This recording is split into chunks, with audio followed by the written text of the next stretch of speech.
In front of me is Samsung Galaxy Z Fold 6 and today I would like to show you how you can change sleep time to never. Start by opening Play Store and getting free app called Caffeine Keep Screen On. It has to be from this developer.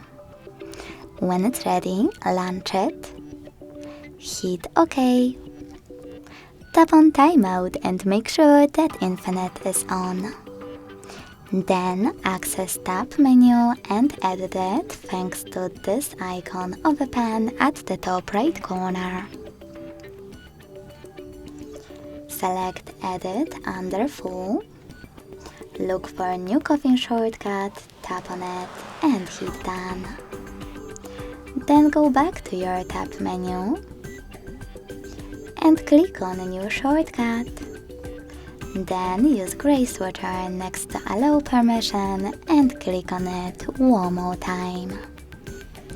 Thanks so much for watching. If you enjoyed this video, leave a like, comment and subscribe. Bye!